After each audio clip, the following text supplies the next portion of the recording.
to the Wager Makers Podcast with Webb and Smitt. Brick by brick, baby. I'm freaking out, Webb. I was told there'd be no man. Stupidity's going to be an asset. What a bunch of crybabies. Hello, my name is Steve Smith, and this is Rob Weber. Say hey, Webb. Hello. What's up, Smitt? What up, brother? I'm Smitt, that's Webb, and we are the Wager Makers, and this is the Wager Maker Podcast. Thank you all for joining us. It's been now number 49, Webb. 49, Webb, with the podcast. Yeah, 49, brick by brick. It's going quick. I'm back here in the garage. It's summertime again. That's kind of, I think, where we started anyways. And number 49 came to me pretty easy. We did have a little controversy over number 48, but the first number that came to me was Julius Peppers at North Carolina football.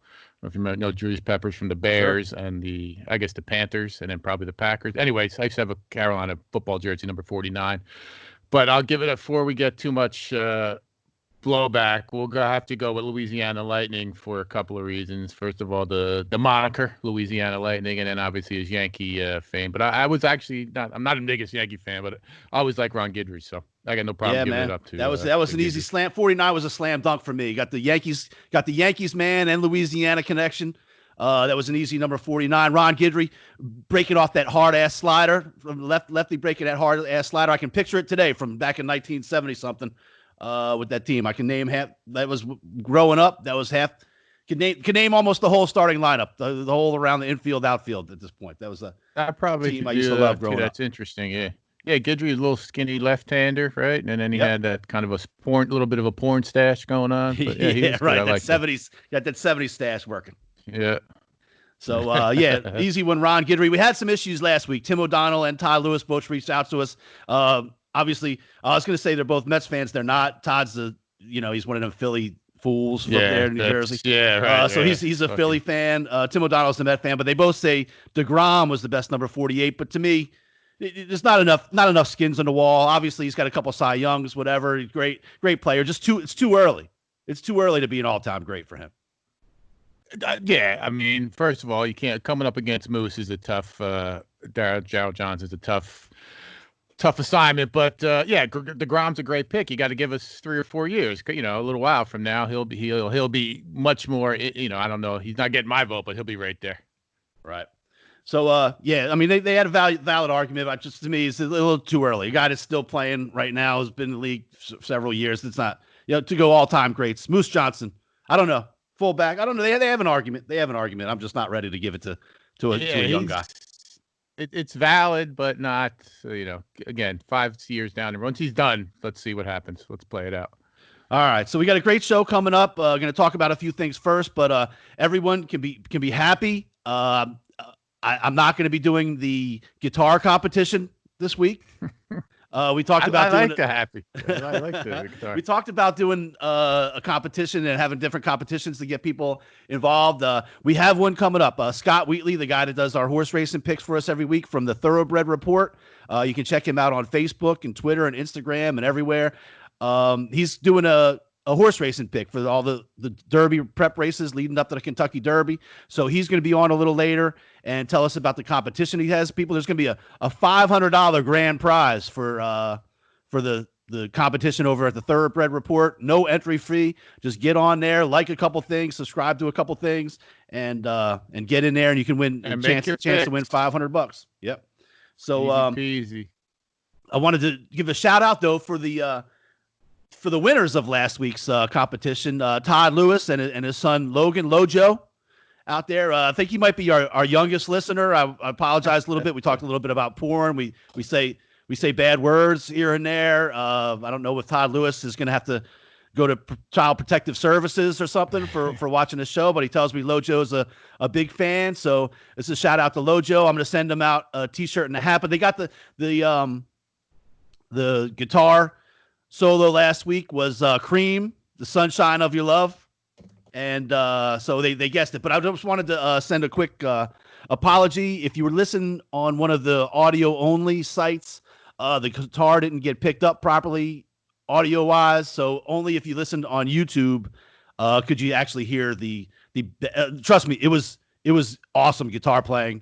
I'm sure if you listen on the YouTube version, it was very easy to pick up with the solo. Yeah, Obvious Eric Clapton. Yeah, right. Obvious Eric Clapton exactly. riff. That those guys. I'm sure if you listen to YouTube, you got it right away. And then you gotta subscribe to our YouTube anyway. So let's just eliminate that whole audio only thing. Right. So anyway. So what do you want to talk about today, Webb? The NFL power rankings on ESPN came out the other day. The newest, latest power index. When you first start, it kind of goes pretty logical, I think. You know, they got Kansas City up top, San Francisco. The Saints are number 4, I believe. And then, Webb, this one I'm looking at today. It's Football Power Index full 2020 season rankings. They got that Dallas Cowboys, Webb. The Dallas Cowboys at number 5.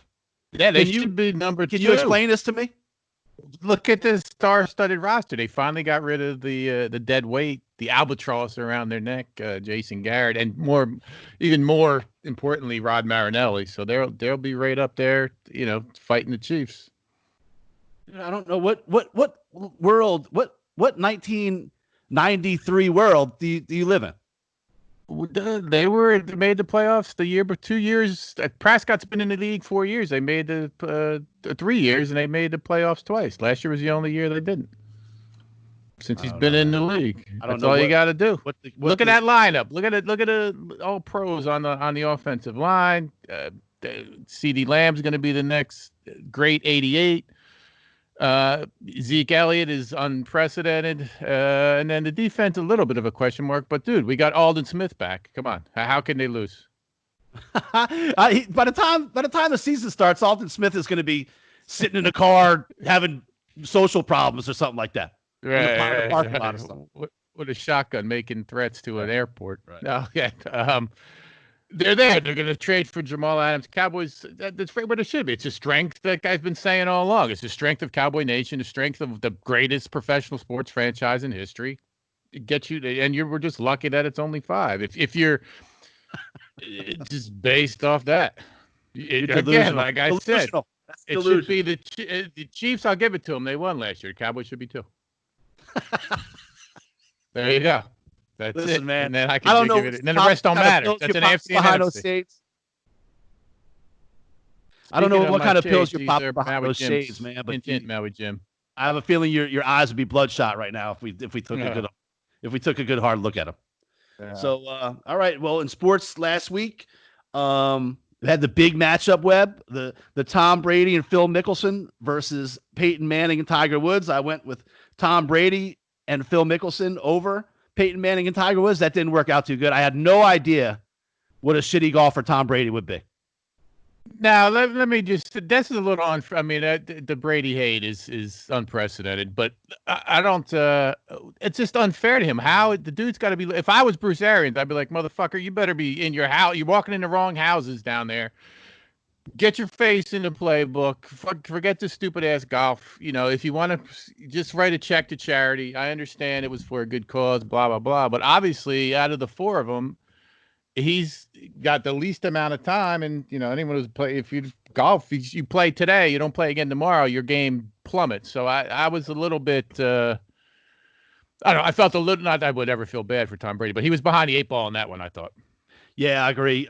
You know, obviously, Peyton Manning doesn't have a whole lot to do. The other guys don't have a lot going on. Well, the other guys are professional golfers, but right. That's all it just seemed like for Tom Brady, it was just one of those days, man, when you got a big golf thing coming up. You know, maybe you're playing. You know, for us, it would be just the equivalent of maybe you're playing a real nice course one day, or playing with a couple guys you don't usually play with. So you show up, you want to play your best game, and the first few holes you just tank, and it just causes the whole day to. This guy, but I'll tell you, I just assumed Tom Brady would beat Peyton Manning at anything. That's kind of was my mentality going through.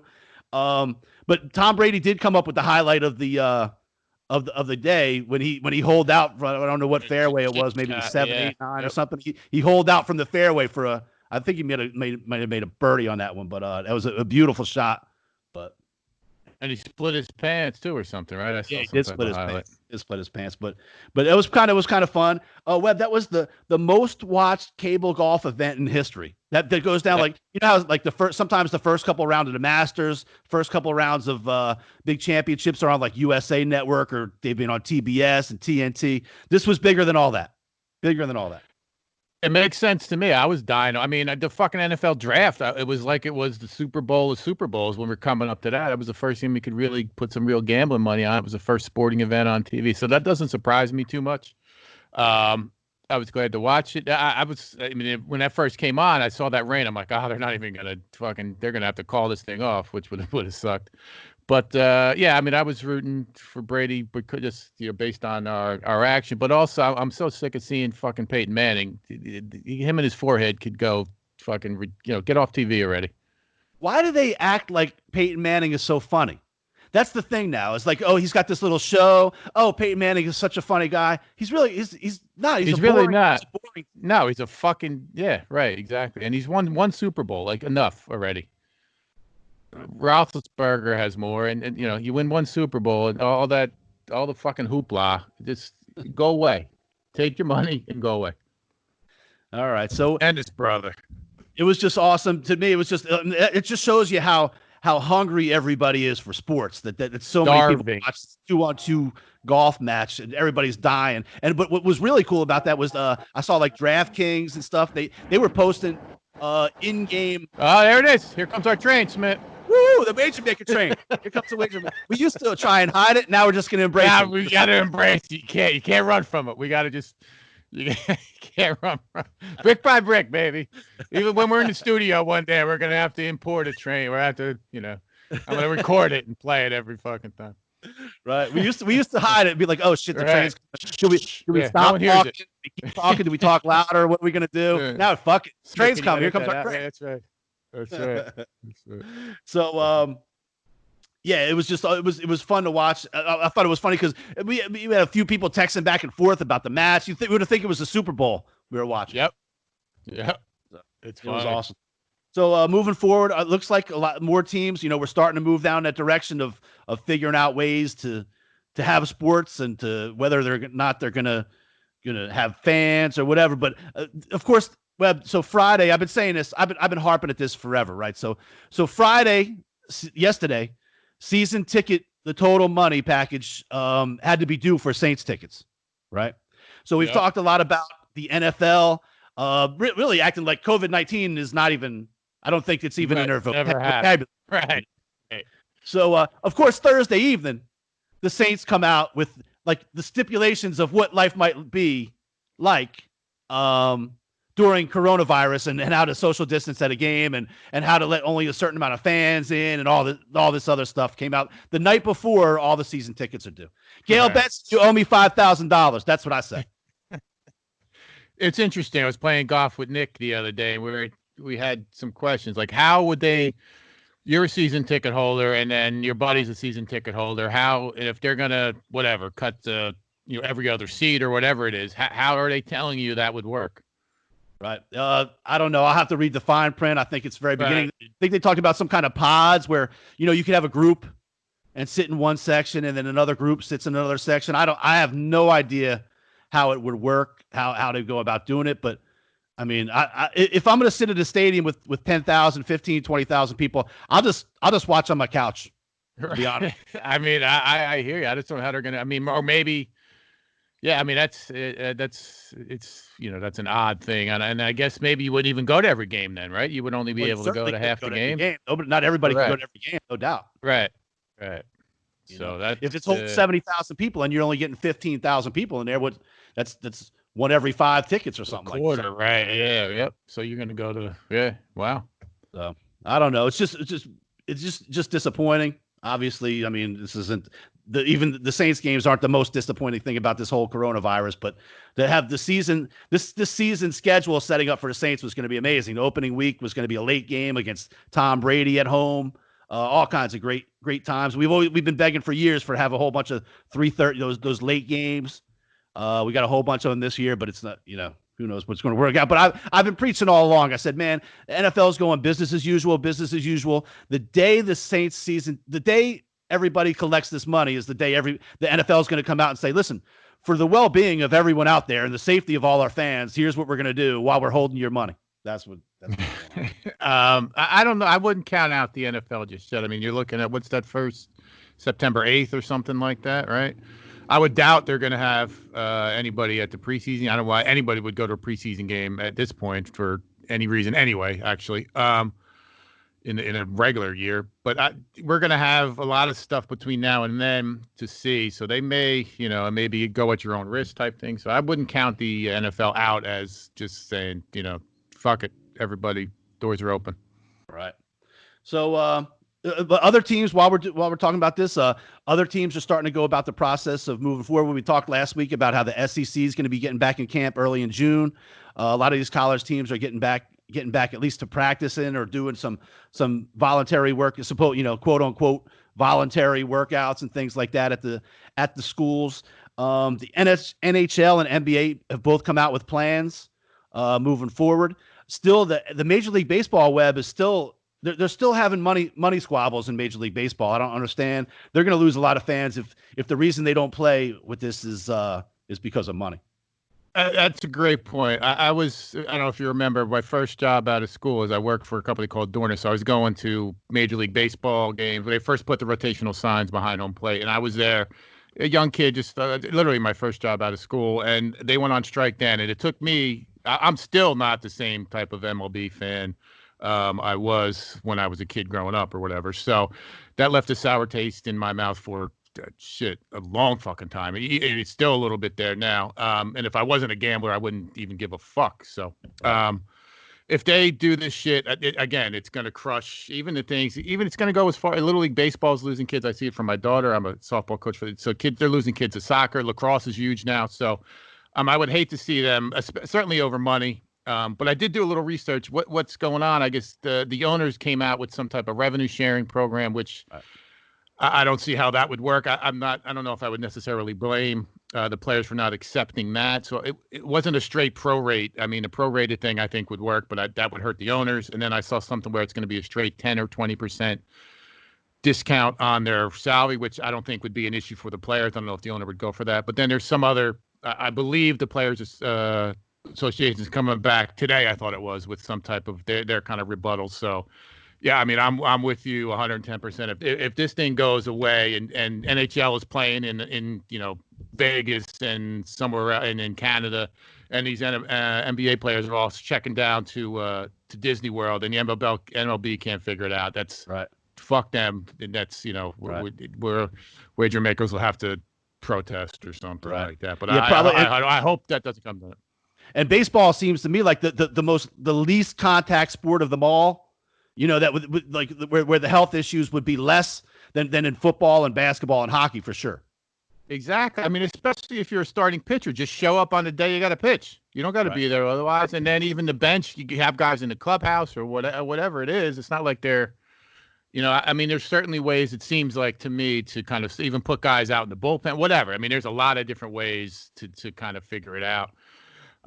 So to have it be over money to me is sad. And it's turning out to be it seems like a little bit of battle of information and somebody's trying to jump the gun on who and getting that information out to the public and make the other side look bad. And it's going to end up being some bad blood here. So Webb, we love Scherzer, man. He's like a hard-nosed dude. That's our guy. Yeah. Right.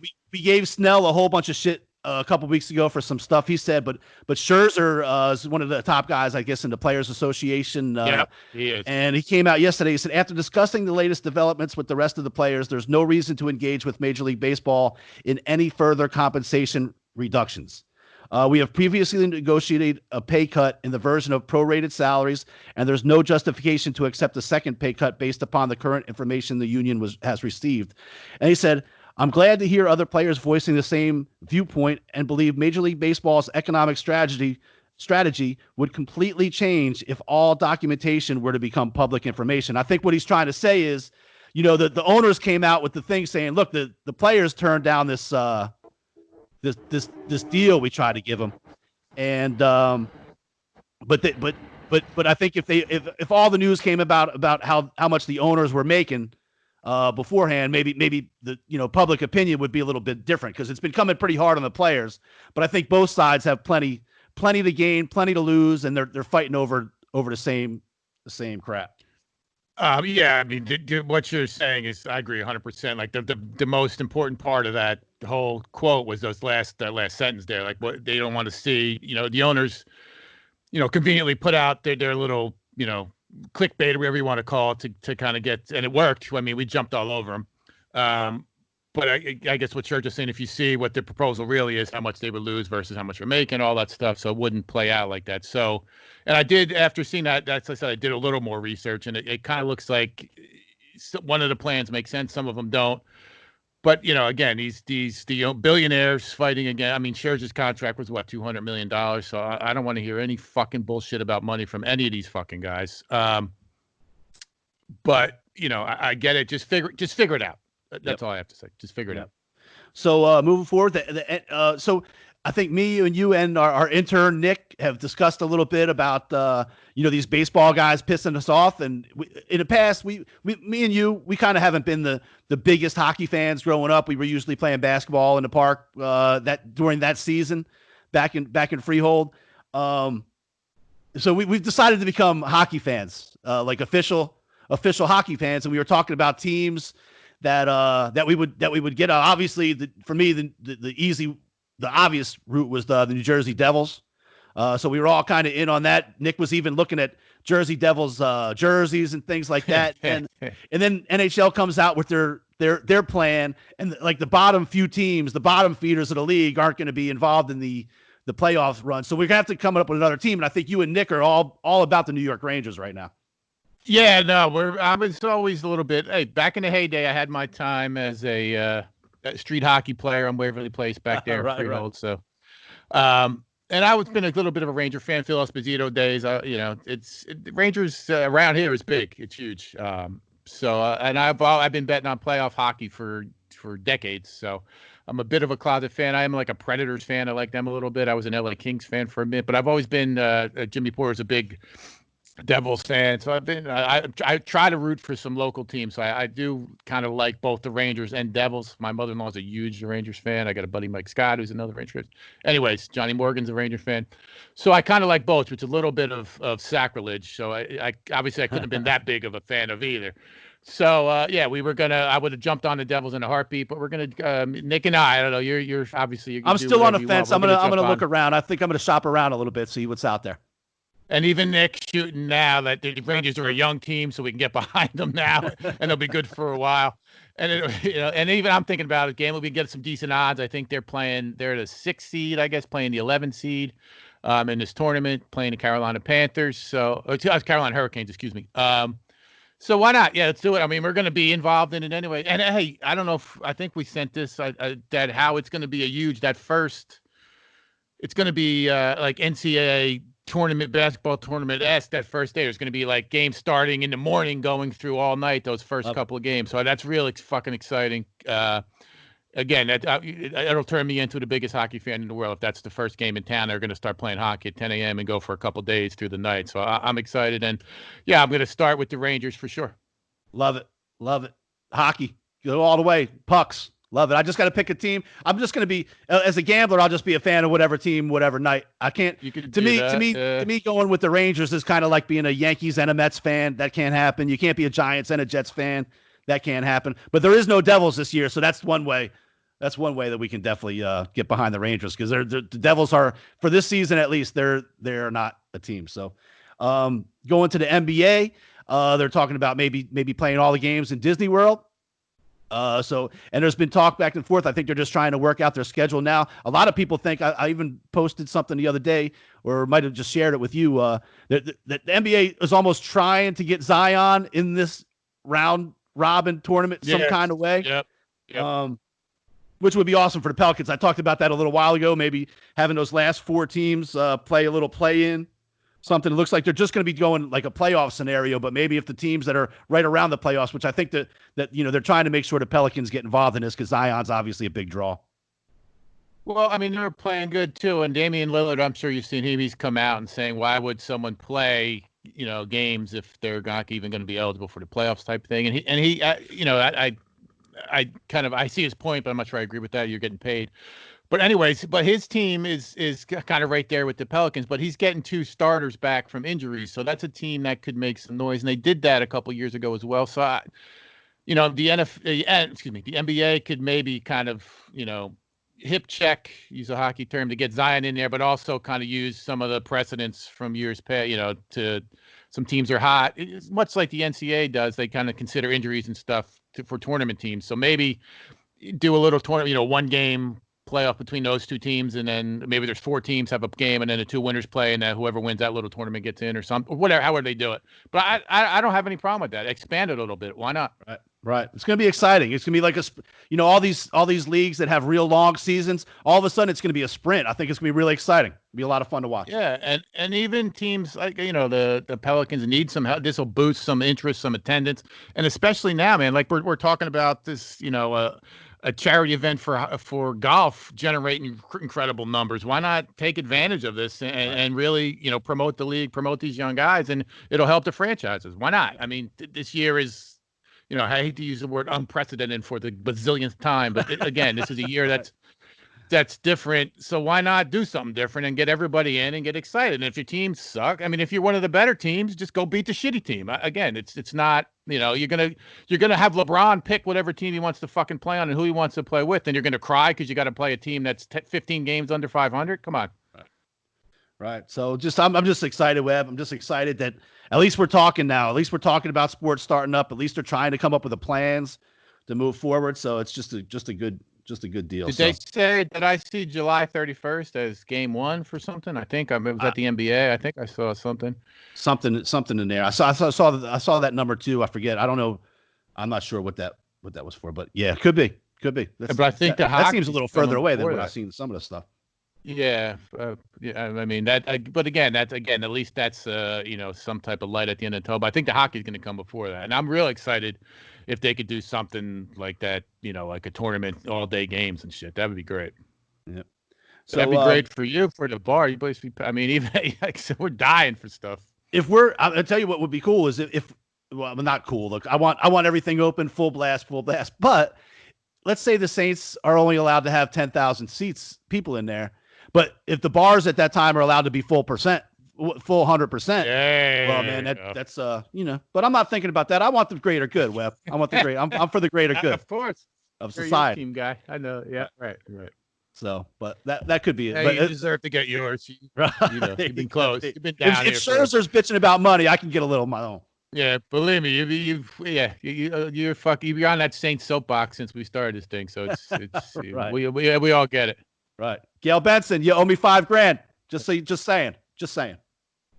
All right. So, Webb, the Yankees made a little news this week. They hired a female. You're a softball coach. A female hitting coach. It's the Rachel Balkovic. She's the first woman hired full time as a minor league hitting coach. I think it's awesome. I know how you feel about it with a couple daughters. What do you think? I think it's great. Yeah, again, my kids have both played sports growing up. My little one's still in 3 sports as we speak. I think it's great. Knowledge is knowledge. To me, the sex doesn't matter. You get your hands through, head down. It's the same principles. And I think if she's a good coach, she's a good coach no matter what she's coaching. I have no problem, a male coaching my daughters. So I don't have any problem. Opposite of that. I mean, it's already in the NBA's got the Spurs. I know have a coach. A couple other teams do, and I know the NFL. I think Bruce Arians has a couple of female coaches too. So I'm all for it. I think it's great. All right, cool. No, I think everybody's in agreement that anybody who's not is just an old crusty dumbass. So right. Doesn't matter. Yeah. You see, talking about minors, you see I guess they kind of almost getting rid of minor league baseball. Almost they cut, I don't know, thousands of minor league players. And then I don't know if you saw David Price, pitcher. Again, he's LSU guy, actually, Smitt. This dude had to make, I don't know, $400 million, but I think he gave $1 million to some fund or started a fund. It may only have been for the Dodger major leaguers, but he gave $1 million anyway. So that I saw that. And then in time when we're bashing all these guys for not wanting to play for money, that was just a good thing I saw. So good on David Price for trying to help out. And that's not the easiest life.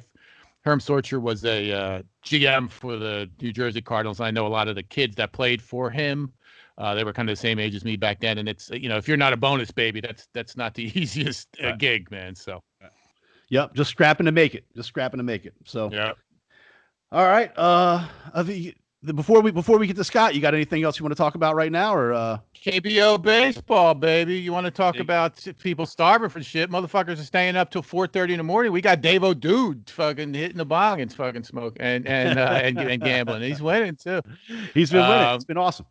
And we've been killing it, man. I mean, it's good. It's funny. We mentioned this earlier to see how they're kind of getting. And again, I think. Maybe, I don't know if I brought this up last time. I might have been talking to Nick about this on the golf course the other day, but ESPN or whoever, anybody, MLB channel, whatever, is missing a huge opportunity. Yep. You can't. I don't know what the time difference is, but you can't get a game on in the morning or even 8 o'clock or 10 o'clock at night here. I mean, it would be. I'd watch it, and I haven't watched one pitch yet.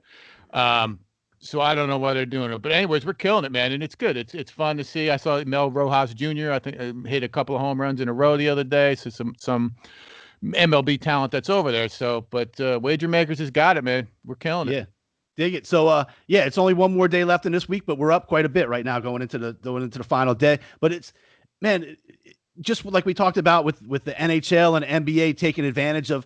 Man, it just shows you Korean baseball is taking advantage of this, but Major League Baseball or like you say ESPN, man, show more damn games.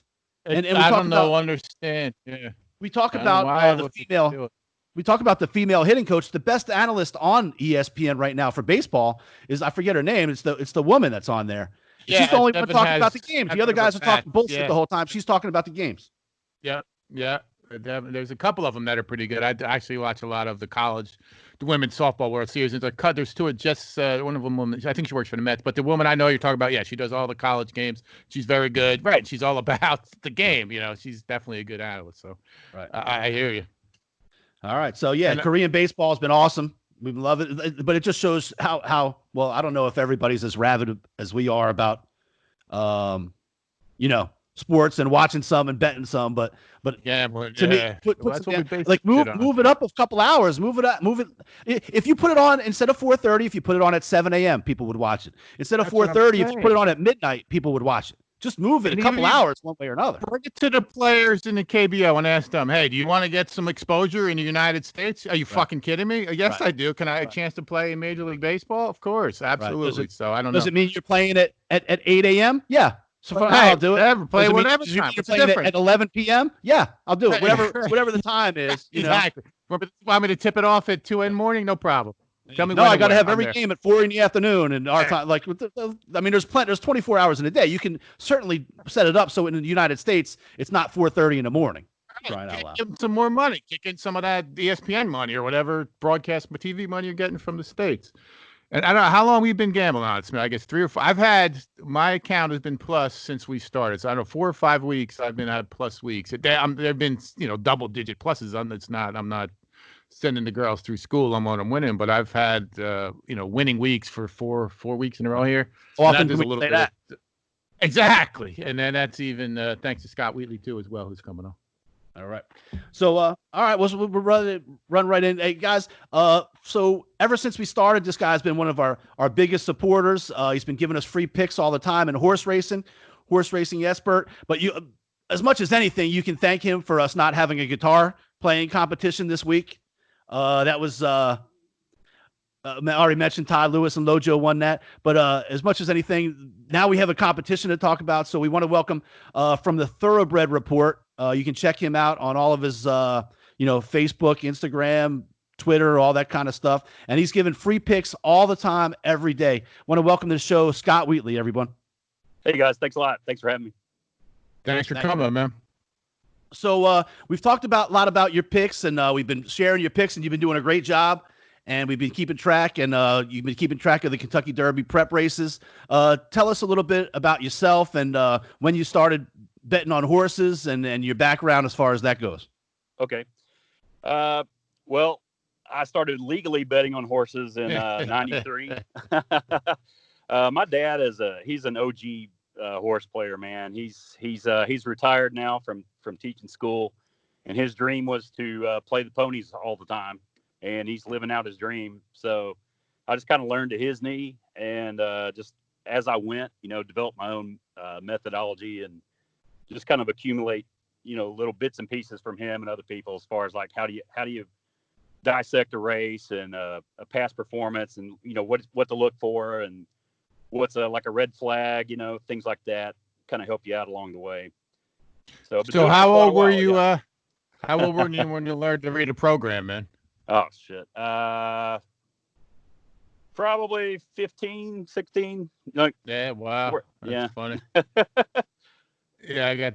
We grew up in Freehold with the Freehold racetrack. My old man was a trainer, so I was running around behind the scenes back in the day there. But that obviously that's a standard bred. But I was reading that. I was trying to figure that shit out way back when I was, before I was stealing cigars and shit, trying to read a program.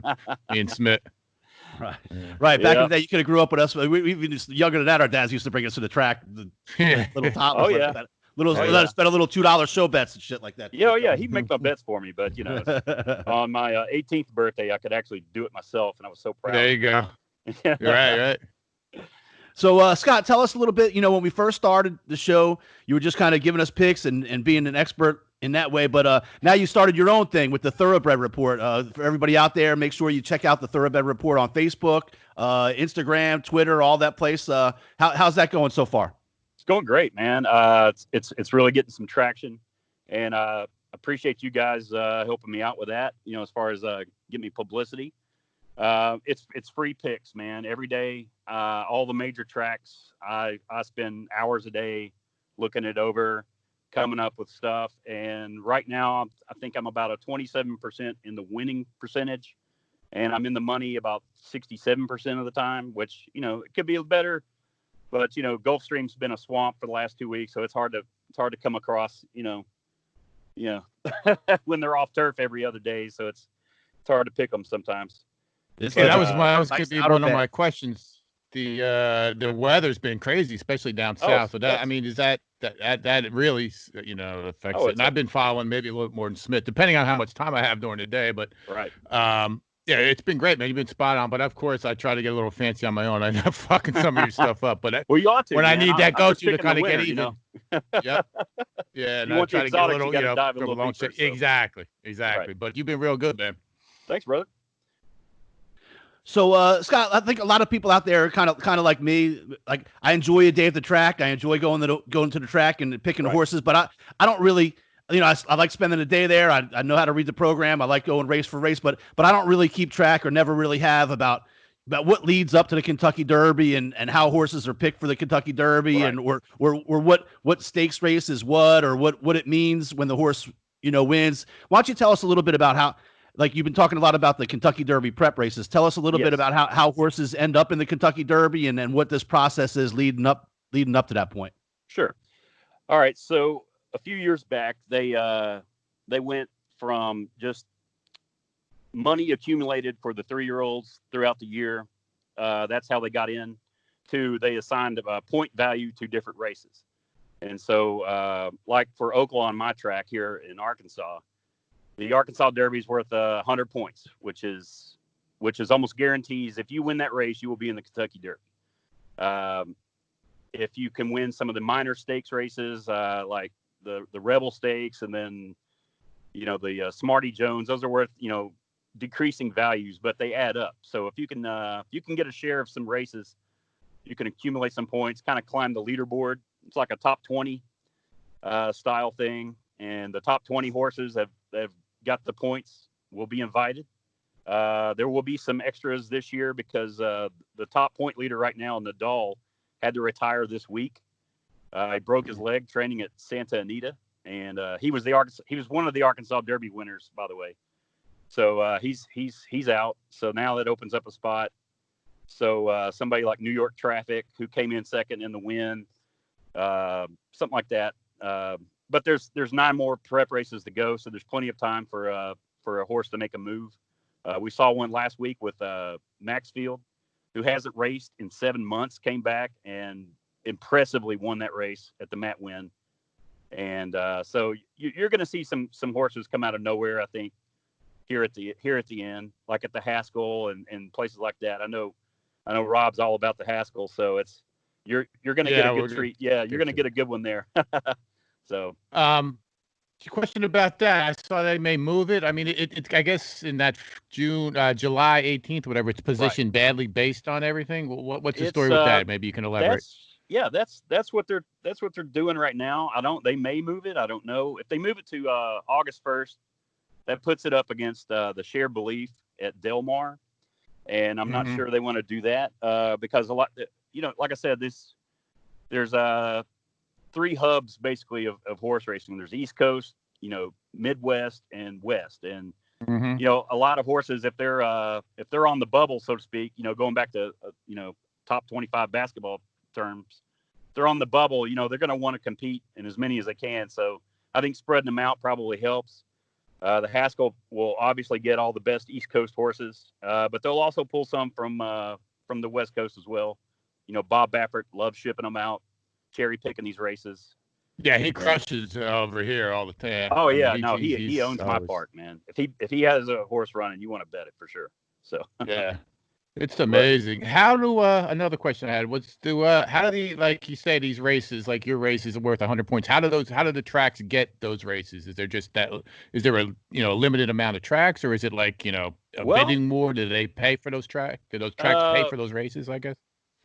Well, normally, no, they don't really pay the Kentucky Derby that. It's really these the graded stakes. So you got grade 3, which is just a big allowance race.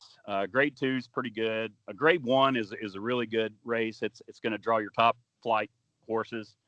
So basically, like if you have $1 million race like the Haskell, normally in a racing year it wouldn't matter for the Kentucky Derby, but because of the COVID, pushing everything back, the Haskell's now worth, I think, it's at least 100, maybe 150 points, which if you win the Haskell, you're in automatically. So, wow.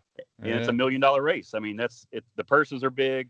It's, and this year with the Derby being like the pot of gold at the end of the rainbow, you're like the Indiana Grand Track and Ellis Park, who normally don't factor into anything. Suddenly they're getting a shot this year. So, but as far as who gets what for the prep races, it's kind of the blue bloods and the old money kind of, Gulfstream's going to have, Florida Derby, Fairgrounds is going to have the Louisiana, things like that.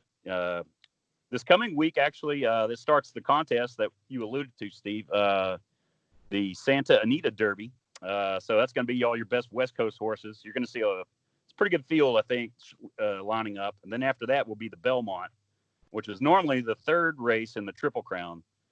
But because of everything, they had to start it early. So it's going to be kind of weird for that.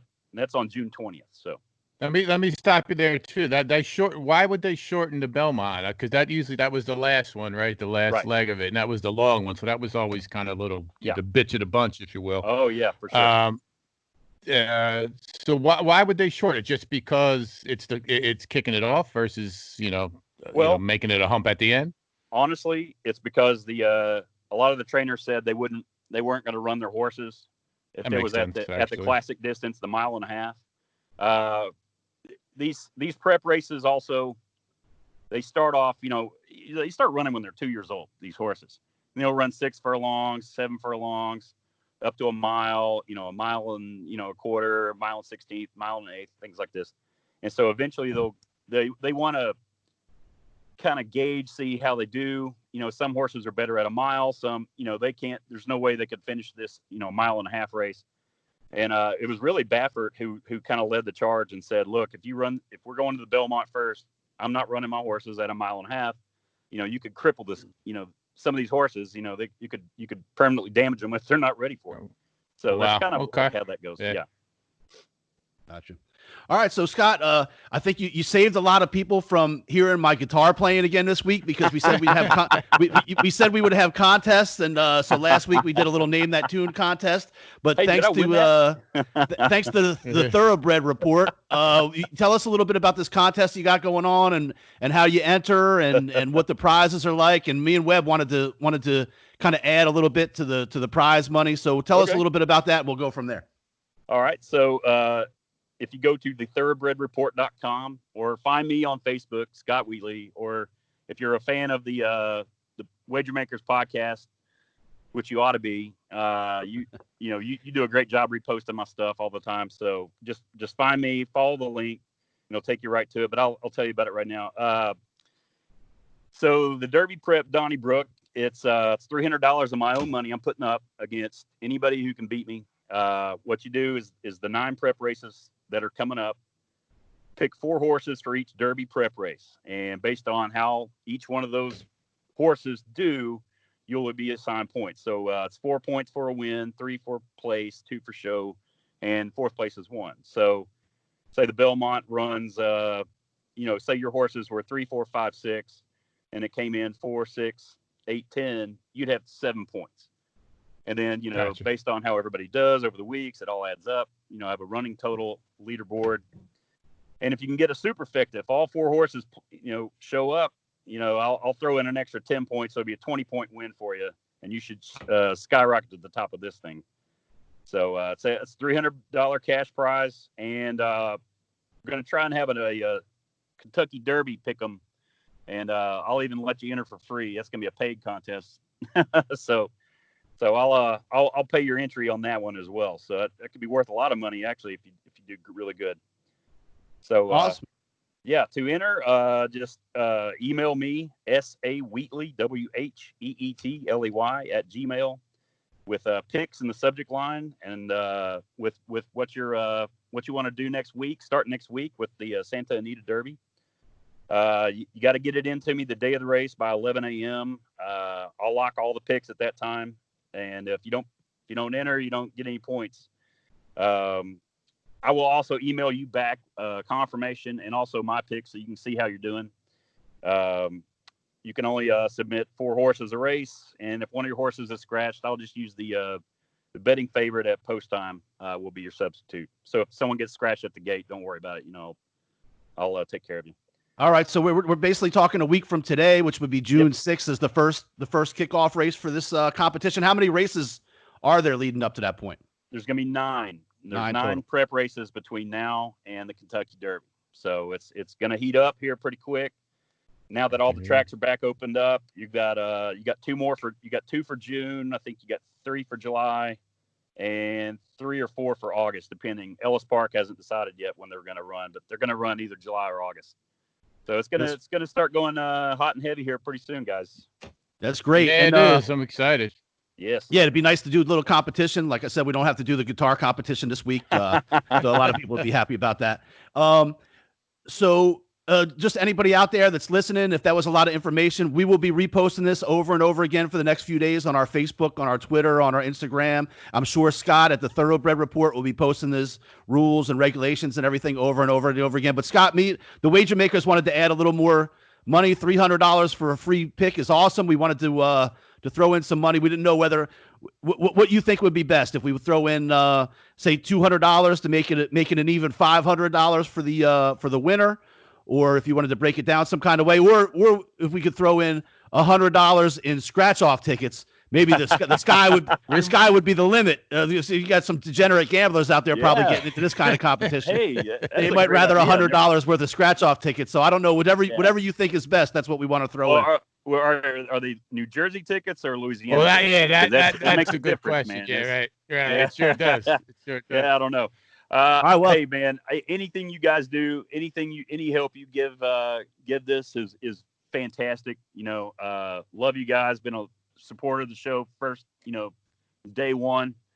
And then brick by brick, I'm working on it. So anything you guys can do, anything you want to do, you feel free, man. Jump in. All right, we'll throw in. Love you guys. $200 and making it even $500 to. Cool. Yeah. That's great. Hey, that's the pot pretty good, bro. Yeah. Yeah. So, all right, man. Well, thank you so much for the picks. We're going to continue to share. You guys continue to share. And I think one of the stipulations of joining it is to like or subscribe. Yes, Subscribe. I'm Look, so you- sorry. So sorry. I forgot the most important part. Yeah. It's a free contest. Free. It's free money. I'll say it all the time. Free money. Free picks. Free money. Yep. The only thing you got to do, you got to tell 3 people. Tell 3 people about the Thoroughbred Report, and you gotta like and you gotta subscribe to the Wager Makers podcast. It's essential. I'm gonna check on you. If you don't do it, you're DQ'd. You're DQ'd. That's right. It. You're out. You are You can out. do the I don't care if you score 20 points each race, 180 points, and you're the clear favorite. If you don't do what I asked you to do, you're not getting a penny. Okay, so it's really simple, man. Tell 3 people and subscribe. I mean, how hard is that? Yep. Again, free. No, nothing out of pocket. Free. It's only upside. It's all upside. Free money. Yeah. Great. The only stipulation is got to beat Scott Wheetley. That might be the hardest part of the whole. That's Well, the I hurdle. don't know about that. Depends on how these tracks go. Yeah, right.